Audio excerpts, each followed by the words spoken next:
Hello and thanks for joining us on Nationwide today. I'm Elizabeth Omori. The National Emergency Management Agency, NEMA, is a critical establishment and should be removed from ministerial supervision to the presidency. This is coming from the Senate Committee on Special Duties during the budget defense session of the National Emergency Management Agency.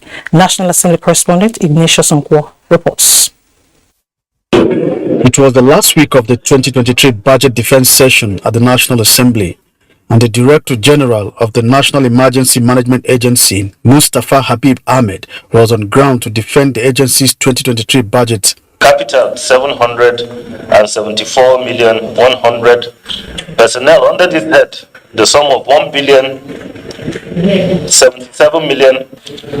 Overhead, the sum of 162,152,000 projected for the fiscal year 2023. I'm sure you have tried your best, and within that your best, we want to know what leads you have done.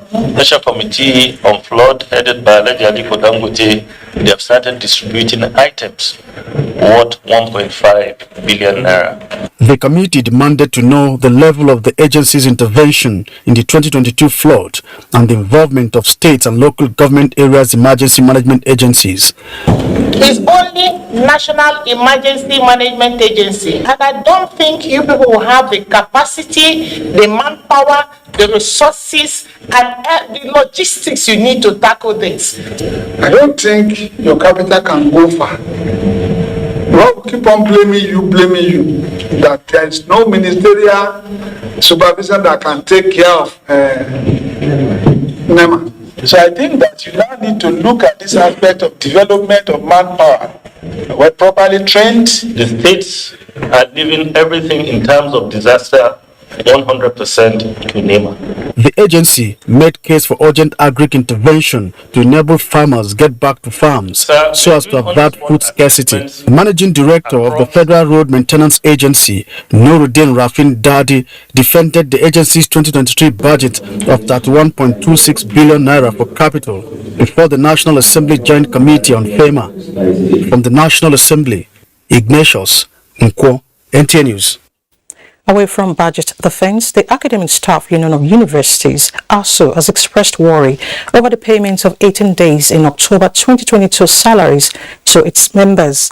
In a statement, President of the Union, Emmanuel Osedeke, posits that the National Executive Council of the Union describes the development as unprecedented in the history of university-oriented labor relations and therefore frowns at government's attitude to reduce what they called scholars to casual workers.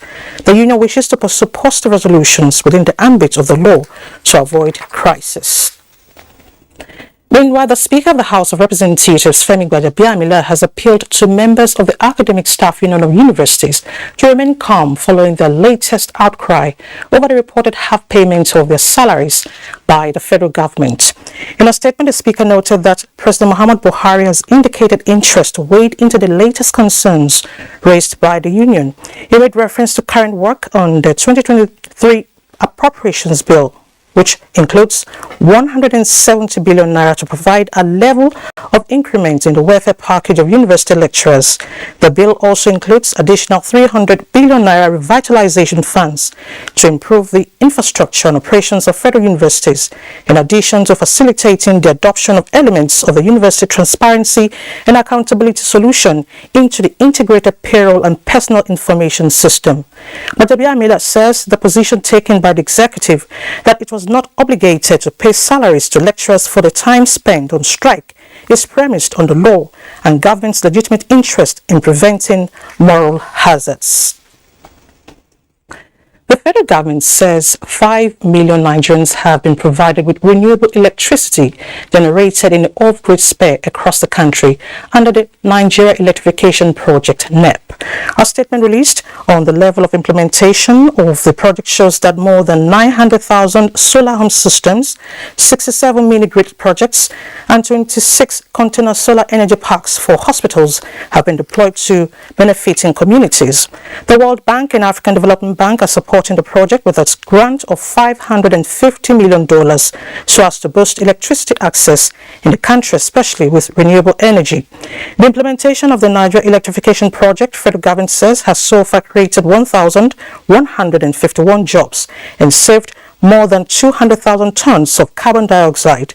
Rural Electrification Agency is implementing the projects. Away from electrification, the National Drug Law Enforcement Agency, NDLEA, says it has uncovered plans by some group of persons to introduce a lethal synthetic opioid, fentanyl, which is 100 times stronger than tramadol, into the Nigerian markets.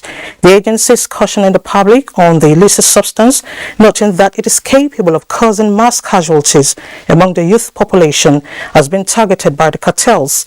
The agency, however, says all necessary assets have been deployed to monitor cartels involved in this latest threats.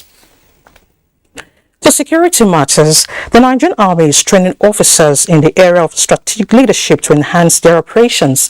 This is the focus of the Leadership and Strategic Studies Course 1 2022 organized by the Nigerian Army Resource Center, Abuja. The complex and dynamic nature of emerging security threats, the Chief of Army Staff, Lieutenant General Farouk Yahya, noted, requires the regular development of officers to enhance their coordination of single joint operations. The era of illiterate military personnel is gone, and the 21st century is a literate and highly computerized period. All officers, including the Executive Commission, must therefore possess the required qualification to remain relevant to the system. Every commander wants to be successful and will naturally source for those who can assist him to succeed. Director, Army Resource Center, advised those residing at the grassroots to assist the military with intelligence in ongoing fight against criminality.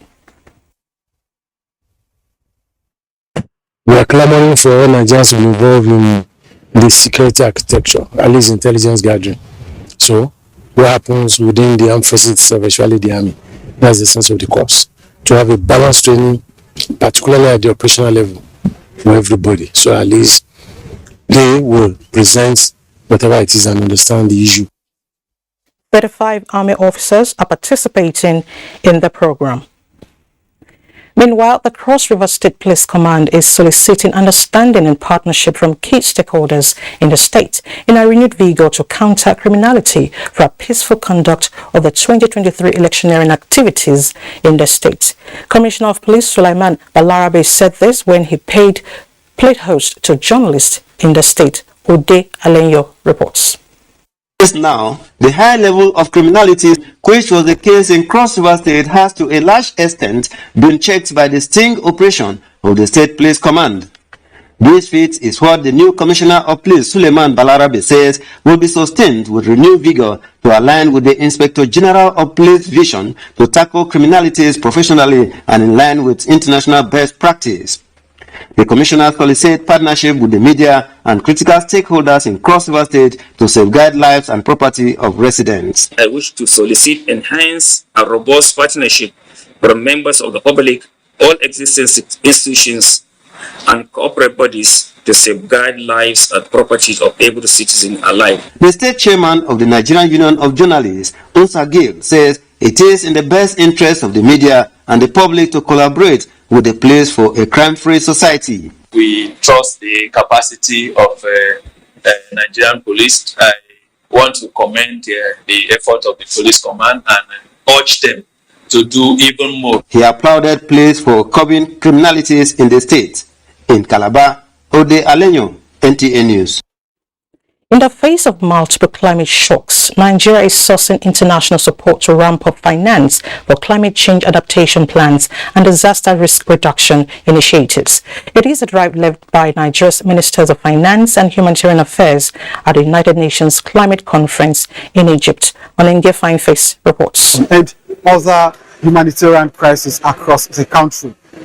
We address these issues, which is the adaptation aspect of it, whereby we support people to regain back their livelihoods. We support people to get adequate shelter as a result of the displacement. Beyond sourcing funds to respond and cope with the climate extreme, Nigeria hopes to break through cumbersome conditions inhibiting access to available finance from the international community. We're setting up a global sustainability financing standard, and Nigeria is one of the early adopters, and we're leading in this regard. The objective is to be able to provide relevant disclosures in financial statements that will help us to attract investment finance for climate-friendly projects. Minister of Environment Mohammed Abdullahi also engaged the President of the Islamic Development Bank on opportunities for improving climate finance support to Nigeria. Climate Change Council is supposed to develop what we call a National Action Plan. It needs expertise, it needs consultancy, it needs a lot of support, from development banks like yours. The country is also ramping private sector investments in country to fund adaptation programs. From Sharm el-Sheikh, Egypt, Onenge Fineface, NTA News. The need for effective synergy among financial intelligence units in the fight against crimes and terrorism financing has been re-emphasized at the first high-level summit of the FIU's GABA member states held in Abuja. Speakers at the forum unanimously agreed that the impact of crimes and terrorism is visibly affecting the growth of different economies of member states in the West African region.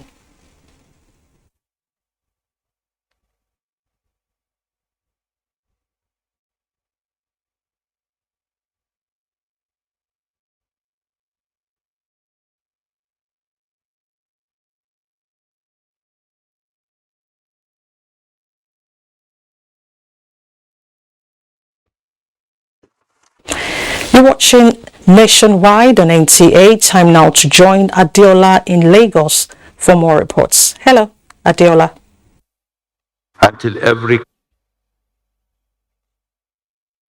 by the Central Bank of Nigeria to redesign the nation's currency will not only control currency circulation outside the banking system, it will also enhance monetary policy control as a measure to further control inflation. President of the National Association of Chambers of Commerce, Industry and Agriculture, Nasima Ide John Udiagbala, backed the CBN's currency initiatives at a media interactive forum on the fourth quarter state of the economy in Lagos. Musa Toliat reports.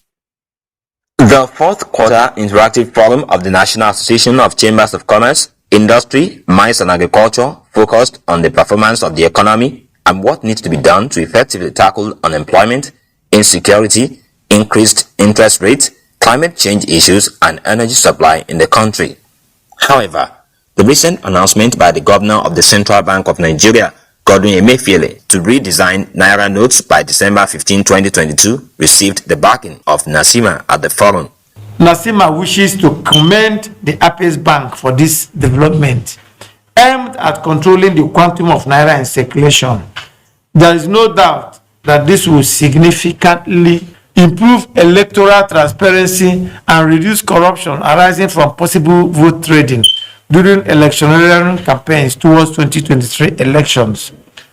Improve use of technology in our banking system and enhance growing adoption of cashless money transfers. Away from the imminent currency redesign, the apex body of Chambers of Commerce is concerned about the rising inflation rate put at 20.52% as at August 2022.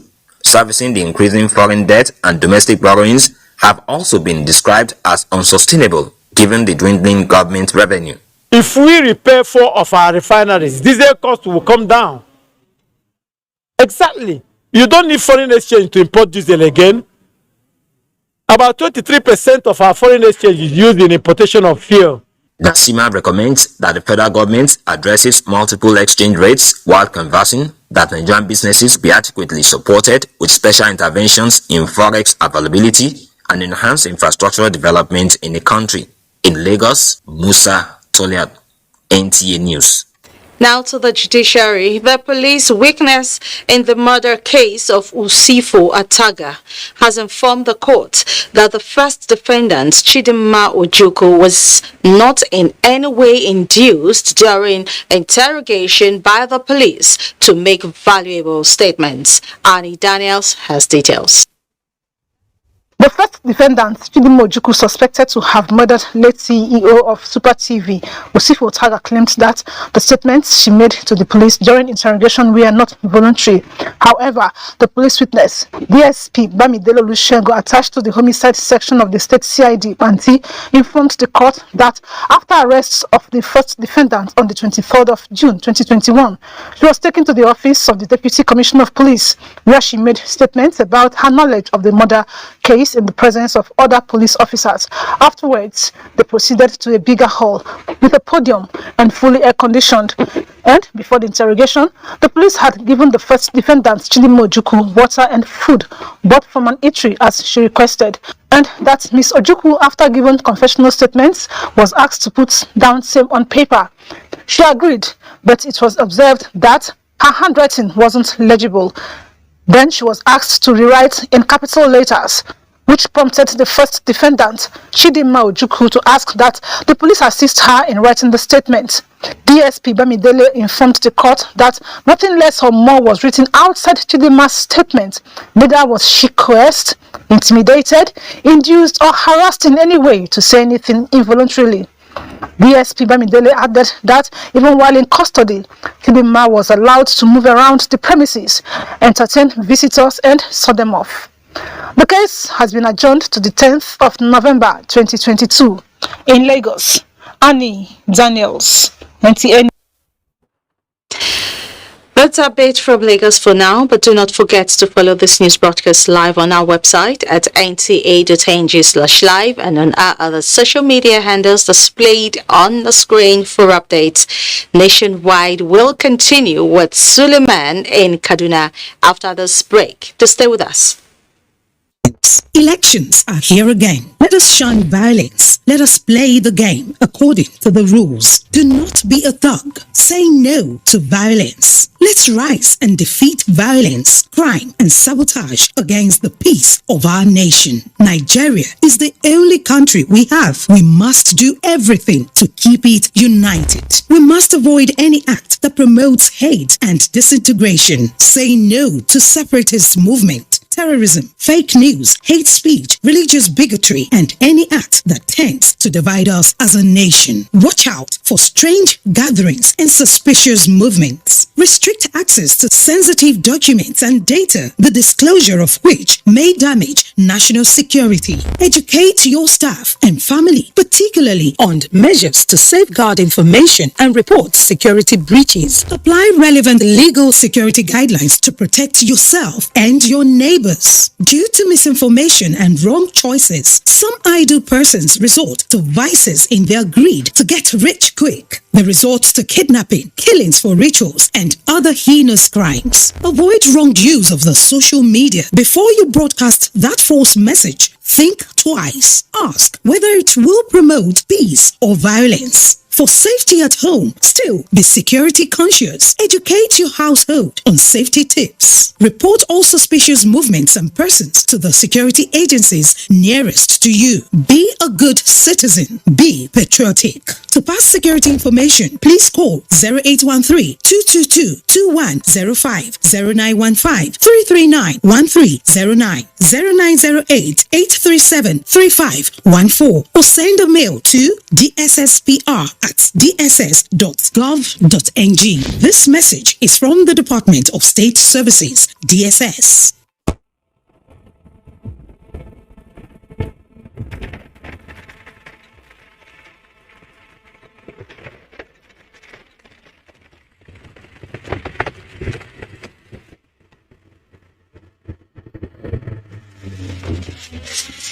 Introducing the Nigerian Marketing Awards. Celebrating marketing excellence in Nigeria on Friday, 11 November 2022 at the Eko Convention Center. Visit our website at www.nma-ng.com for more information. Entry closes September 30, 2022.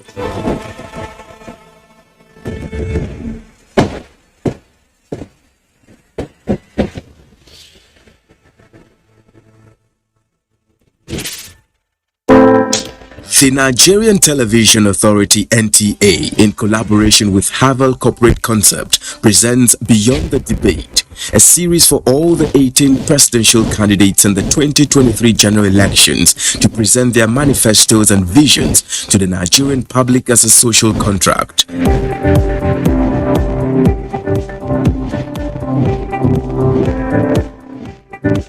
Beyond the Debate will broadcast live on the network service of the NTA and stream on YouTube and other social media platforms beginning from 10th November 2022. The publicly signed manifestos by the candidates will be uploaded on this portal, www.summitofpoliticalparties.org. For further inquiries, please contact Dr. Adanga 08033173488, Howard 08033121022.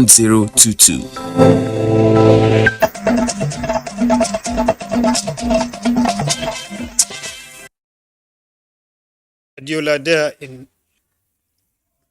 That is Adiola there in our Lagos Network Center. Good afternoon and welcome to Kaduna Network Center. Governorship candidate of the All Progressives Congress in Katsina State, Dikko Umar Radda, has identified medium and small-scale enterprises, commercial agriculture, and holistic approach to ending insecurity in Katsina State as critical components of his campaign manifesto. He was speaking in Kaduna at an interactive session with indigents of Katsina and Daura residing in Kaduna State. Umar Ajingi reports. The interactive session was organized to give the APC governorship candidate an opportunity to unveil some of his manifestos to the people of Katsina and Daura and diaspora.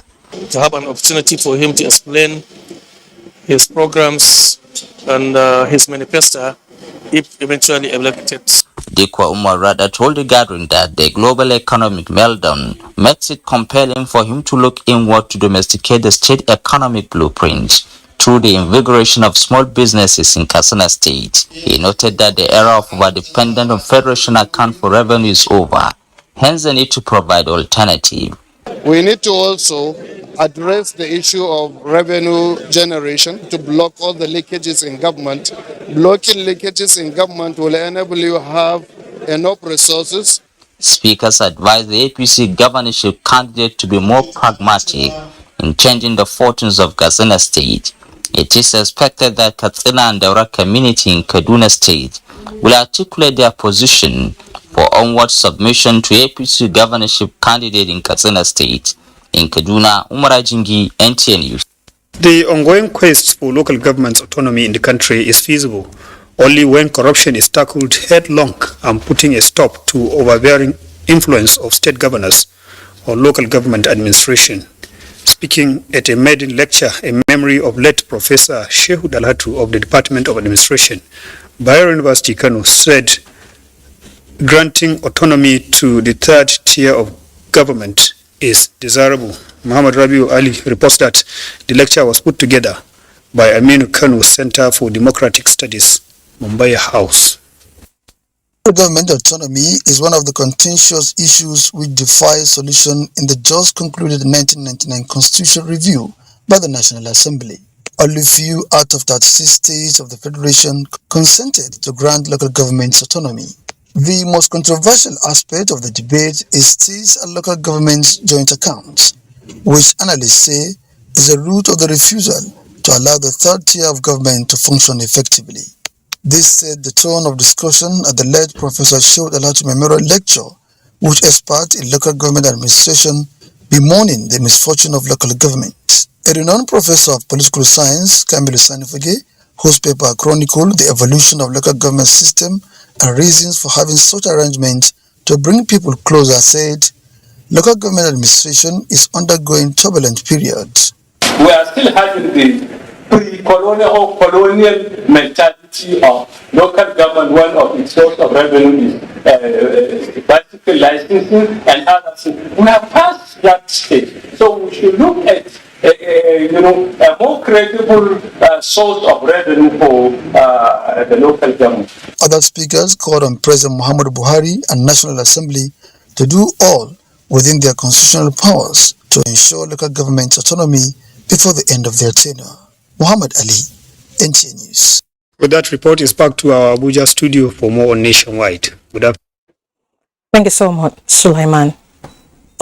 Again, Federal High Court sitting in Gusau has nullified Zamfara State PDP governorship primary election that produced Dr. Dauda Lawal Dare as gubernatorial candidate of the party for the 2023 general elections. The presiding judge, Justice Aminu Bapa, also rules that PDP cannot field candidate for the 2023 governorship election in the state.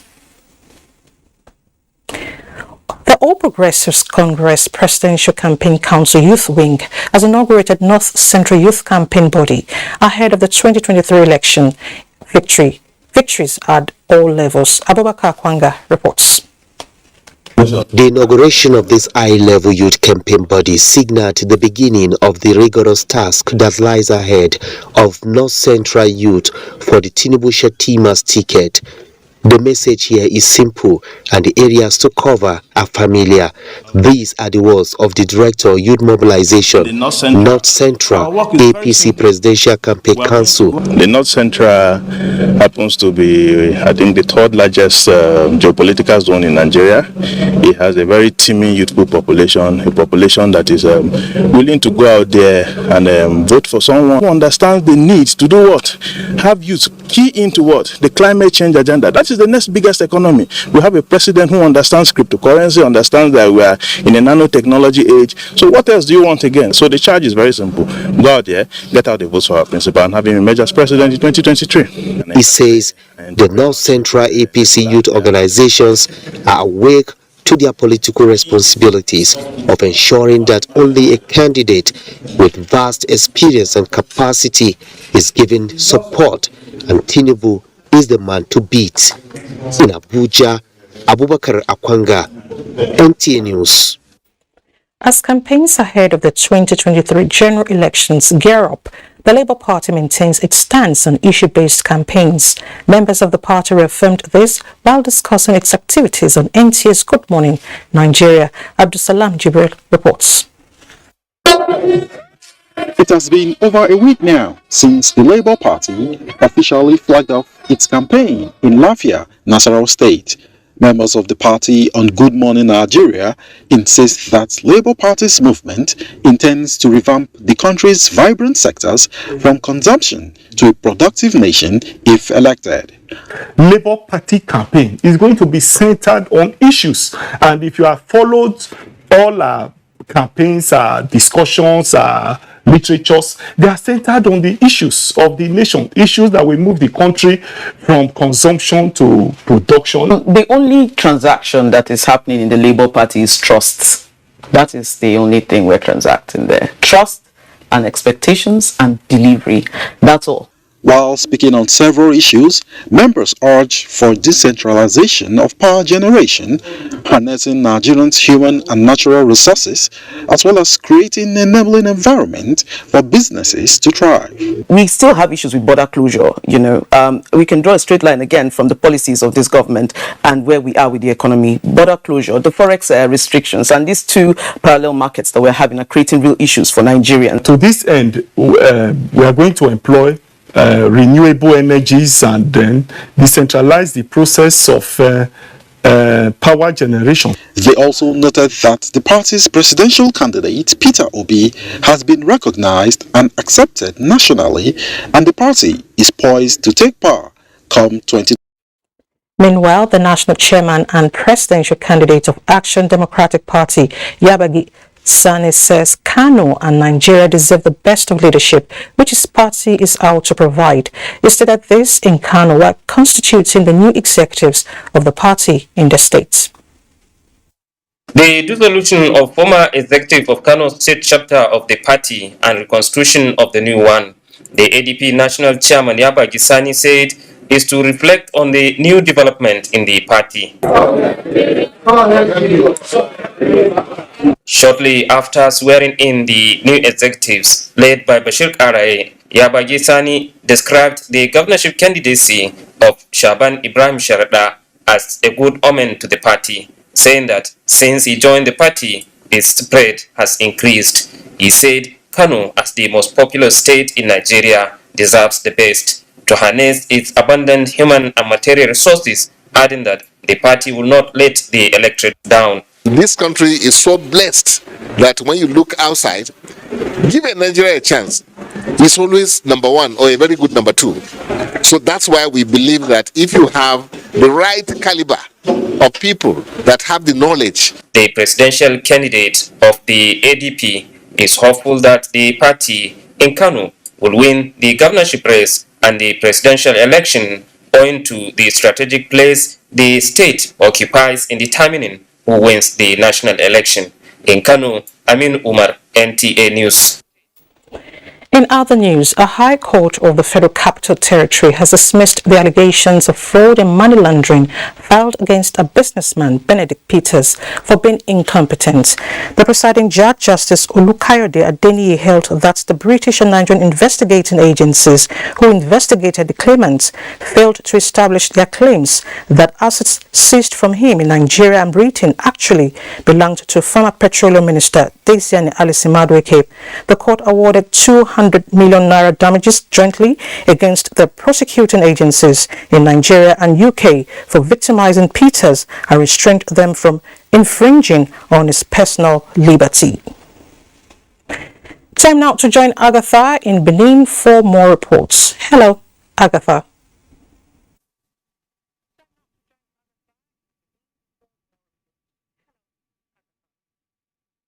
Hello, Elizabeth. Thank you for joining us in Benin. Ahead of the fast approaching festive season, a one-day zonal conference for special marshals of the Federal Road Safety Corps, FRSC, is held in Benin, attended by special marshals from Edo, Delta, and Anambra states. The conference afforded participants the opportunity to assess, re-strategize on the activities of the previous year, and plan the way forward. Paul Omukago has the report. Zero tolerance for road crashes has been the driving force and focus in the operations of the Federal Road Safety Corps. The fourth quarter of every year usually records high volume of human and vehicular movement, especially along the Edo, Delta, and Anambra corridor. For instance, the last quarter of 2021 across Nigeria recorded more than 11,800 road traffic crashes, with 10,171 out of this number reported injured and 1,652 deaths.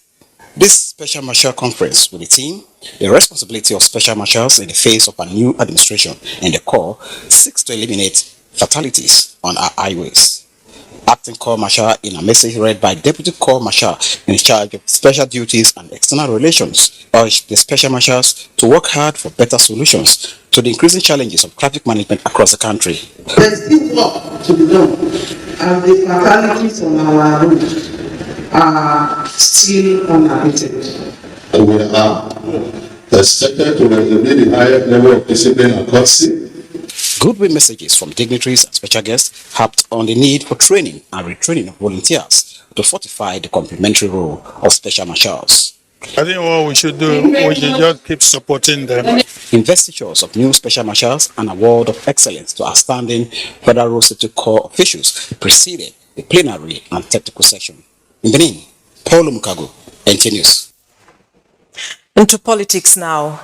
As the 2023 general elections draw near, some Nigerian women in diaspora have joined the call for election of credible candidates with integrity and capacity to enthrone good governance in the country. This was at a town hall meeting organized by Diaspora Women for Good Governance to interact with candidates of all political parties in Edo State. Jude Abugu has the report. The town hall, which sought to imbue in the consciousness of the candidates sense of accountability, integrity, and transparency, also have representatives of political parties as participants. Keynote speakers identified integrity and accountability as the instruments for good governance in Nigeria. They blamed corruption and bad leadership for the inability of successive administration to build a virile egalitarian nation despite the nation's huge human and natural resources. It is important to note that it is difficult for a democracy to thrive in the context of severe crisis of confidence that afflicts governance and doubtful integrity of today's leaders in the public sector. The NTA that spends about 500 million every year to run the NTA returns to the federal costs only 5 million every year. The organizers urged everywhere in Nigeria to help bring issues of accountability and good governance on the front burner until they are achieved at every level. It's not business as usual. We believe that we've got the talent, we've got the skills, we've got the manpower, woman power to actually move forward for good governance. Representatives of political parties and candidates commended the diaspora women for their commitment to addressing issues affecting the nation. In Benin, Jude Abugu, NTA News. That ends our package. Seria in Sokoto has the next line of reports for Nationwide, but that's after this break. To stay with us. People get lifted to a certain level. They start feeling godlike. What would you attribute this backwardness in education to in the north to date? What's right is right, what's wrong is wrong. The program is reflection.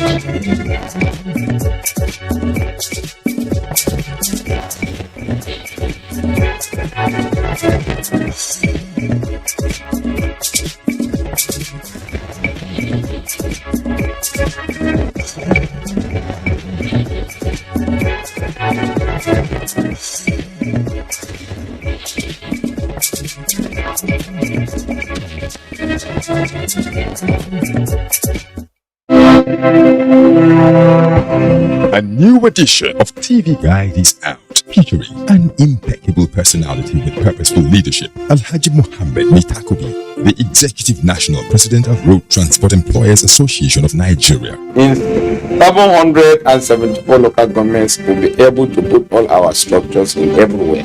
I'll be able to bring the retail members together, reconcile them to come and work for the progress of the association.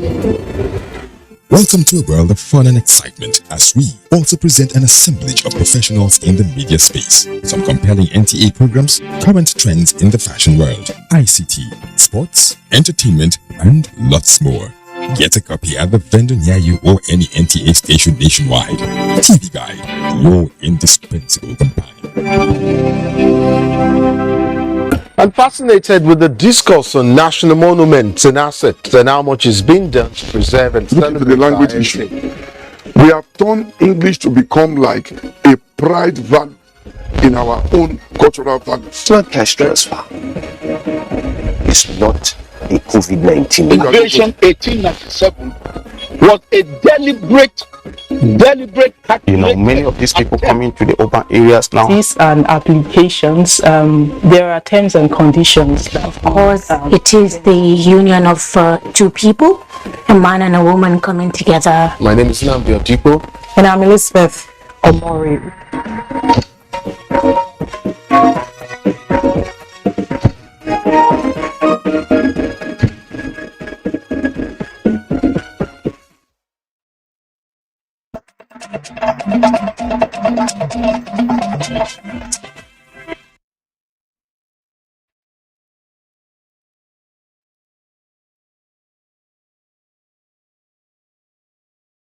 In Sokoto. Available statistics from the United Nations indicates that violence against women and girls is spreading in Sokoto, with 32.8% of every married woman aged 15 to 49 experiencing emotional, physical, and sexual violence committed by their partners and husbands.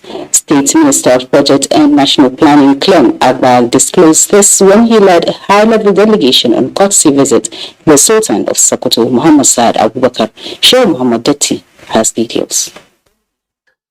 The delegation is in Sokoto for a 2-day visit on a high-level monitoring mission as one of its project sets for the purpose of aligning its field objectives. The minister lamented that the level of violence against women and girls has adverse effect on the economic growth and development.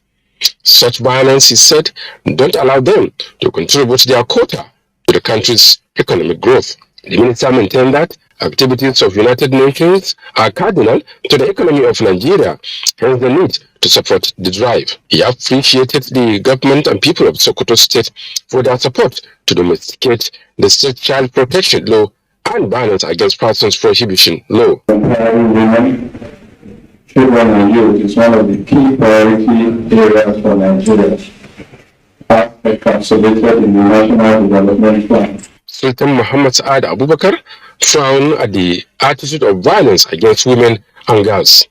He said, though Nigeria is blessed with a lot of laws, implementing them is the major challenge. He called for a proactive approach to end the trend of violence against women and girls in Nigeria through educating the girl child. The Sultan disputed the notion that Sokoto is an Islamic world where girls are not allowed to acquire education. He informed the gathering that the caliphate itself was founded on knowledge, and the caliphate places high premium on educating women. He gave example with Nana Asmau, the daughter of the founder of Sokoto Caliphate, Sheikh Usman bin Fodio, who was a scholar, administrator, and leader in educating the women. Without doing our own drive here to promote what our forefathers did and continue to work and build our women and save our children. Other members of the high-level delegation spoke on their contribution to the success of the mission. In Sokoto, Sheikh Muhammad Dati, NTA News. The 2023 National Population and Housing Census is intended to ascertain the aggregate data of the citizenry that will assist governments in designing good policies and programs. These were the views of stakeholders at a summit organized by the National Population Commission Sokoto office. Sheikh Muhammad Dati again reports. The objective of the exercise is to compile the localities demarcated where the enumeration, area demarcation, and location on interactive maps. The Federal Commissioner, National Population Commission Sokoto Office, Chief Abdullahi Dattijo, describes the compendium of localities in census taking as a tool for data dissemination and national development. The 2023 Population and Housing Census results will be released to the lowest of the census entities, which could be as small as a camp.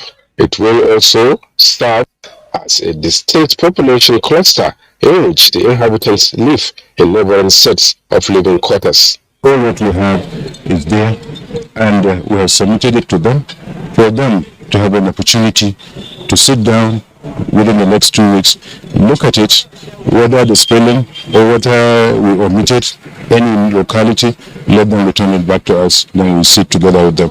So we thought this is the best way to do census.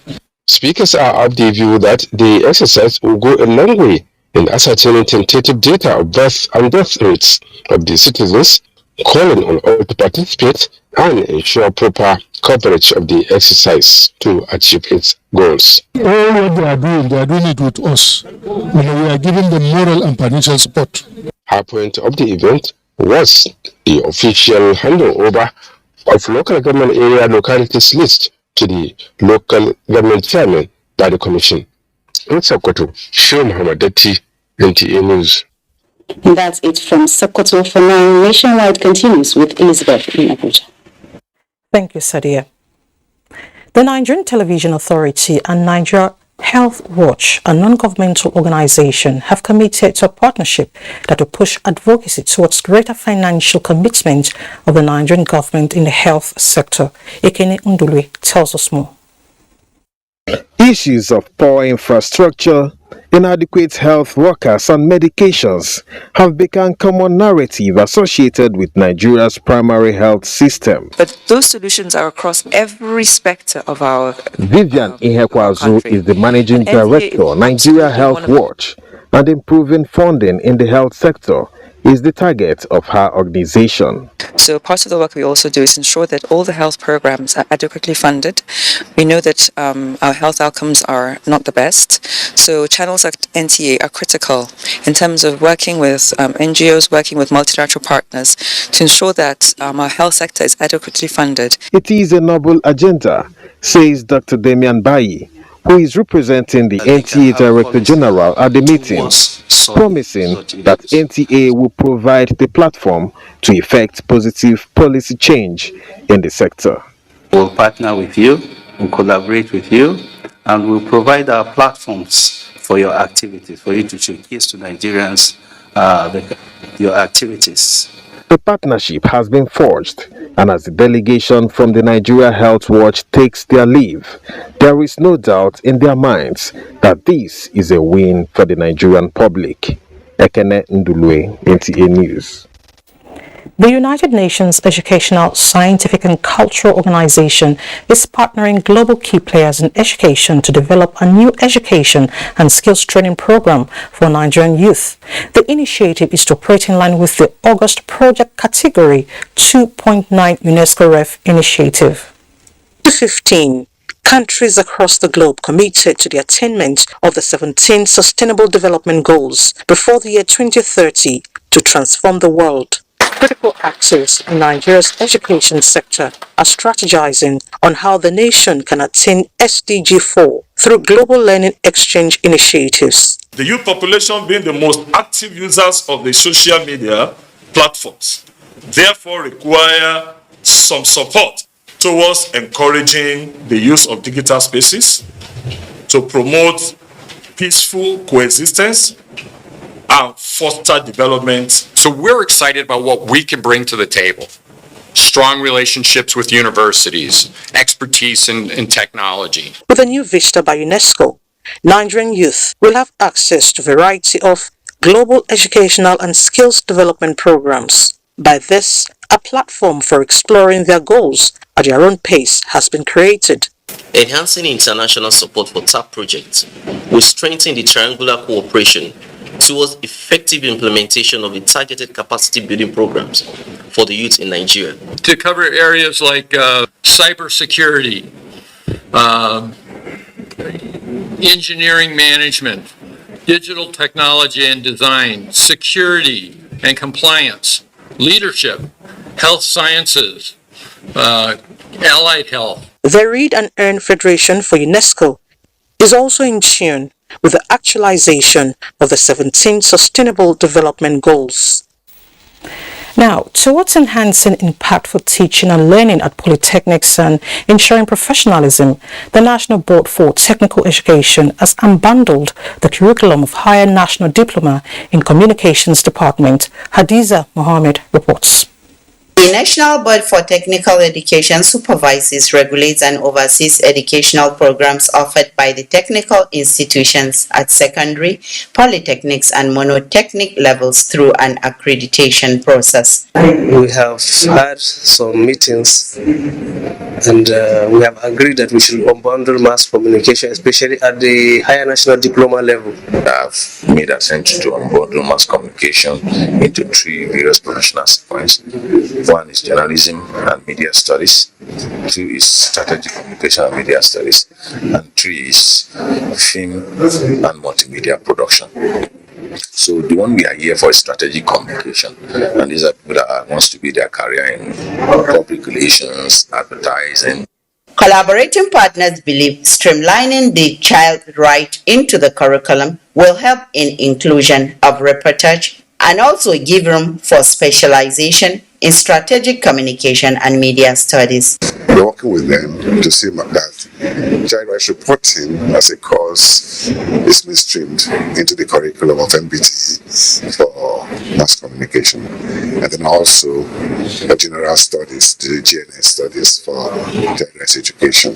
But now with it, when it is bundled, then there will be specialization. One studying broadcast will focus on broadcasts and specialize on it as a profession. Special Assistant Ibrahim Bashir, who represented the Executive Secretary, National Board for Technical Education, at the closing ceremony, thanked the resource persons, Federal Ministry of Information and Development partners for their commitment to the exercise, which he says will go a long way in equipping the students with the right knowledge to compete with their counterparts globally. Outcome of the meeting will soon be implemented in polytechnics across the country. In Kano, Hadiza Muhammad, NTA News. The need for parents and guardians to inculcate moral values in the younger ones has been described as the backbone of societal development.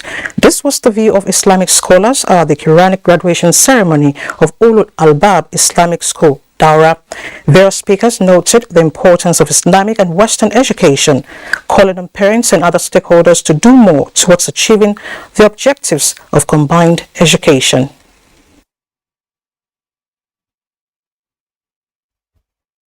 Very happy as a father to have your children, not only that they can read the Holy Quran, but they memorize it. So we congratulate them and we pray to Almighty Allah to see that this opportunity we get will take us to Jannat al-Firdaus. And we want to thank the school for being able to train the students and then organize this graduation ceremony. So we really appreciate what they have done. And then for the graduates, we pray to them that Allah subhanahu wa ta'ala give them the opportunity to further understand what they have been taught and then they put it in practice. Family members and well-wishers such as the NTA family were not left behind in celebrating with the graduates. The likes of Umar Lawal Lalu are optimistic that memorizing Quran will give them an edge in their pursuit of Western education. The National Population Commission is making efforts at ensuring a conducive atmosphere for the smooth conduct of the 2023 census. This was brought to the fore at a two-day state-level workshop on compendium of localities on the 2023 population and housing census in Ado-Ekiti. Olubukola Aduwo reports. The event, which is a major milestone in the journey towards the first digital census in Nigeria, provides opportunity to engage critical stakeholders in Ekiti State with the aim of gathering positive feedback, invaluable cooperation and support. The Federal Commissioner in charge of Ekiti State, Ayodeji Ajayi, who identified the importance of demographic data for development planning and concrete improvement in the living standard of the people, says the workshop is to ensure that the disaggregation of the 2023 population and housing census at the localities is done accurately and in an acceptable manner.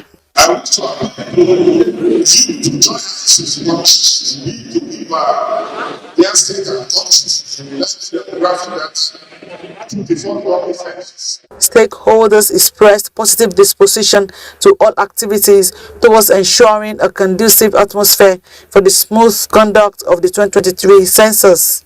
Our role as partners in this exercise is to ensure that all stakeholders from house to house are captured and they are counted. Participants were of the view that the workshop will go a long way in strengthening collaboration with key stakeholders, engendering trust, and encouraging full participation of everyone for the success of the census. In Ado-Ekiti, Olubukola Aduwo, NTA News. Up next is Sports Update with Gift George. The Super Eagles Team B are now in San Jose for the international final match against Costa Rica, scheduled for early hours of Thursday. The team, which arrived Monday, parades the local-based national team players that will prosecute the game. In women's football, Nigeria's representative in the CAF Women's Champions League, Bayelsa Queens, will on Wednesday take on Group A leaders Asfa of Morocco in one of the semi-final fixtures. The Nigerian Women Football League champions on Sunday beat Wadi Degla of Egypt by 3-0 to qualify for the semi-finals. Our major challenge is scoring, is to goal scoring, and we work intensively in the goal scoring department. In basketball, the NBA Premier League Final 8 dunked off on Monday at the Indo Sports Hall of the National Stadium, Lagos. The 8 teams are competing to be crowned champions and get the continental ticket to represent Nigeria at the Basketball Africa League. Results of matches concluded on day 1. Kano Pillars beat Police Baton 55-53. Rivers Hoopers edged Nigeria Customs 62-60. Gombe Bulls defeated Lagos Islanders 66-55. While Kwara Falcons beat Benue Braves 65-58. It's going to boost our confidence and our chances to progress. No tournament you go, you definitely want to win the first game. Meanwhile, Kwara Falcons had over the weekend emerged champions of the Samu Buche basketball tournament, which ended at the National Stadium, Lagos. Kwara Falcons were victorious over Warlords 69-67, while First Bank Basketball Club defeated MFM 52-50 to be crowned champions in the female category. It's bad news for these kids not to play basketball, because if they don't do what they love or what they know, they take on to a life of crime. To squash, Team Nigeria to the 2022 Squash Federation of Africa Senior Championship in Zimbabwe finished with the bronze medal at the competition. The women's team beat their Zambian counterpart, while the men's side defeated Kenya by 2-0. The official announcement of the team's placement is expected later on Tuesday. With Sports Update, Gift George, NTA News. And Sports Update ends nationwide today. Thank you so much for watching. Remember to always take action against rape and rapists. Good evening.